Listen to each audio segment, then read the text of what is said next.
Hey guys, and welcome back to Mad About Skin. In today's video, I want to share with you the 5 bad skincare habits that we definitely need to kick in 2022.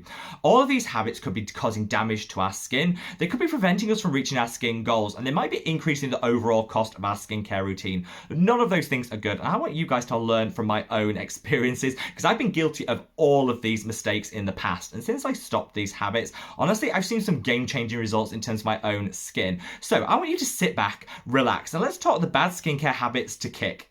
Now, before we get into this, I'd like to issue a big old happy Thanksgiving to everyone watching from the US. Whether you're celebrating Thanksgiving today or not, I want to thank you guys from the bottom of my heart for all the love, kindness, and support you show me day in, day out. Honestly, that's the thing I'm most thankful for every single day, because I wouldn't be here without the love and support from you guys, and it honestly means the world to me. I would love to know how you're celebrating Thanksgiving today, so sound off in the comment section below, and more importantly, I want to know what you're eating, because I am food obsessed.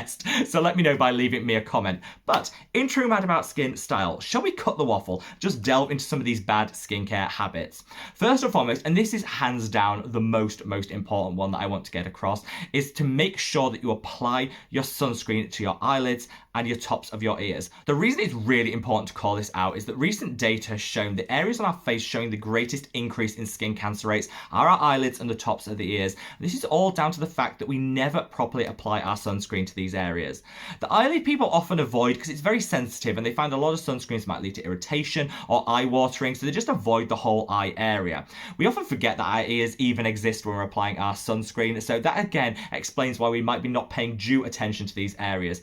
It is so important that we cover every last inch of our face with our sunscreen to get that maximum protection. And what I'd say to people is, if you're finding that your sunscreen isn't really working for you, particularly on the delicate eye area, mix it up a little bit. Try some others, because it's through trial and error that you'll find the one that happens to work for you. For me, it was this. This is the NIOD Survival. This works beautifully on my eye area, and this is the one that I'll always apply. Most other sunscreens do cause sensitivity and eye watering for me, but this one doesn't. So often I'll reach and use this, which is the Make Prem UV Defense Fluid, all over my face and neck, and then on the delicate eye area, I'll apply the NIOD Survival 30, which again just provides that guaranteed locked-in protection, but doesn't cause any of the irritation that I associate with some other sunscreens.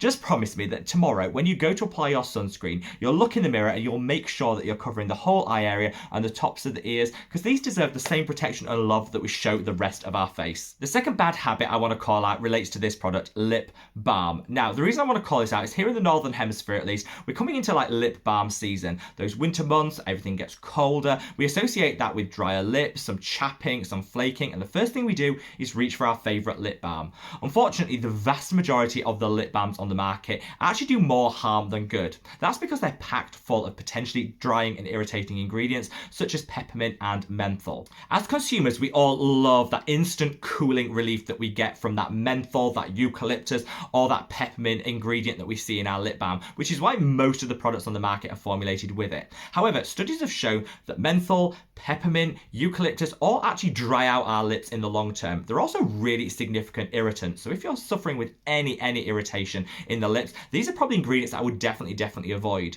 We often find that the more we apply our lip balm, the more we seem to need to apply, and it's like that vicious cycle that you really need to break. That's because a lot of the products we reach for just are doing nothing for our skin.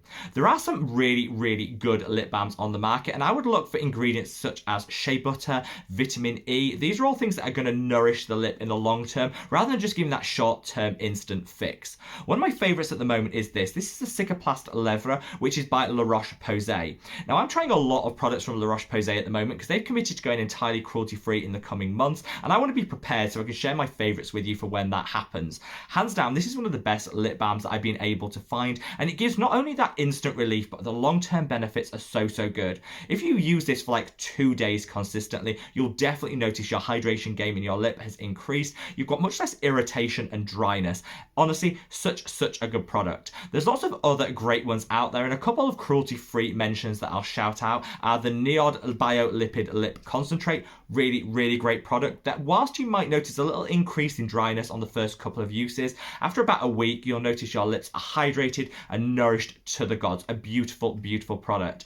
I also love the Licorice Lip Oil by Q&A Skincare. This is a really nice, rich oil that has a rollerball applicator, glides onto the skin, and will give really nice benefit to the lip hydration in the long term.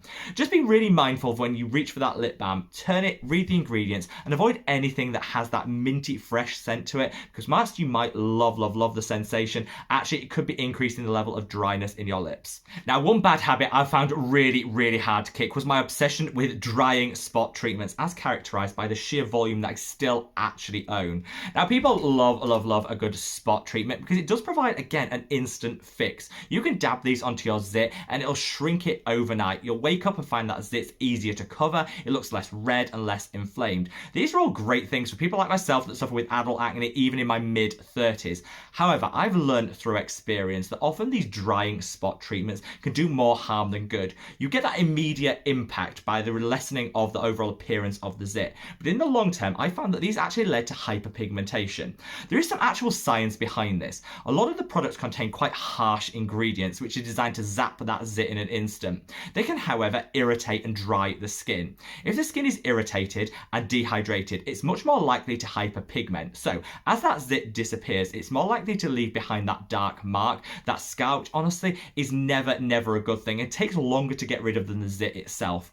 I've learned through this that the most effective spot treatment on the market is just a dab of a 2% salicylic acid solution. This will help to overall minimize the heal time of that zit, but it definitely won't contribute to any hyperpigmentation or scarring down the line. The one that I reach for is this. This is the Porefectly Clear Serum by Geek and Gorgeous.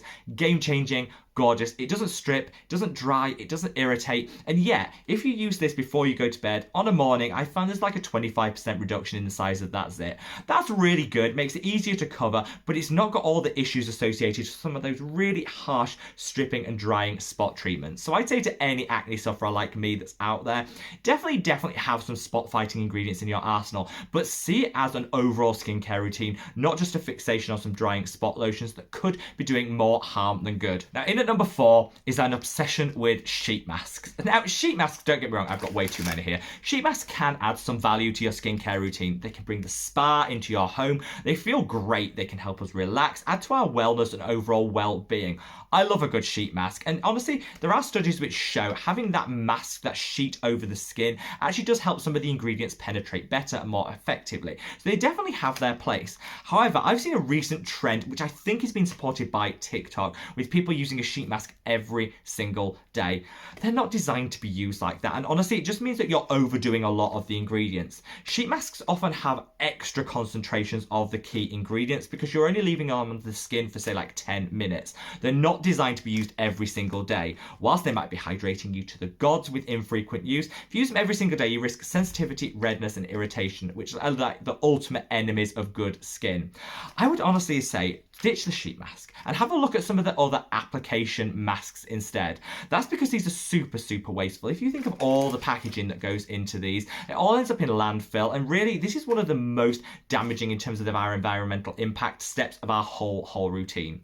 What I've done is I've ditched the sheet mask and gone on to some of my favorite application masks, such as this, which is the NIOD Flavanone Mud Mask. I get some amazing results from using this once a week, far better than what I used to get when I regularly used 3 or 4 sheet masks per week. If you are still a fangirl for a sheet mask, absolutely fine. Always use what's right for you and what works for your own skin, but maybe minimize them. Use them maybe like once or twice a week, and definitely look for some of the biodegradable ones which are now hitting the market. That's really a game-changing development, and I think can add so much more benefit to your routine whilst also minimizing your environmental impact. But just always match the frequency that we use our products to what our skin needs, rather than what, influencers over on TikTok or Instagram are telling us to do. The final bad habit I want to call out is over cleansing. Now, I think a lot of people kind of are aware of over exfoliation, and I think we've all dialed back the rate that we exfoliate our skin over the past 12 months, and honestly, for me at least, I've seen some really great results. However, over cleansing is still a thing. I think this is characterized by whatever cleanser you reach for, using it too frequently, or feeling that you have to do a double cleanse every single day, no matter what your skin actually needs.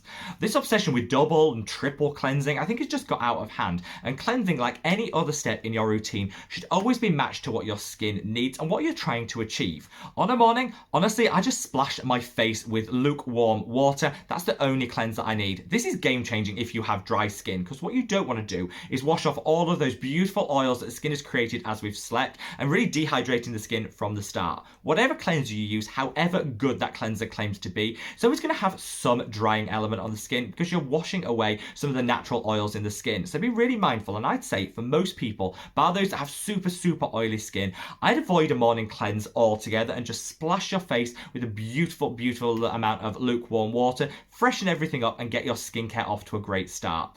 On an evening, a double cleanse can be great if you're wearing a lot of makeup, multiple layers of SPF, but don't feel that you have to do a double cleanse. Find a really effective cleanser that works for you and use it as often as you need to. It's all about matching your cleanser to your skin type and then the frequency to what you're trying to get out of it. Hopefully that's come across in this section of the video, even though that was a little bit of a garbled way of saying it.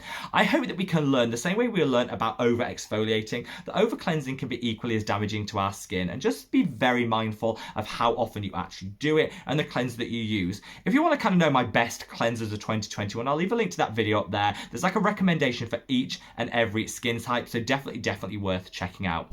That's it. These are the 5 habits that honestly, if we mix it up in 2022, I think could really increase the benefits that we get from our own skincare routine. And hopefully you guys can learn from my mistakes, because I've been guilty of all of these, as you can see by the products I've shared in today's video. Wherever you are in the world, guys, stay safe, stay well, and love your skin. Take care. Bye.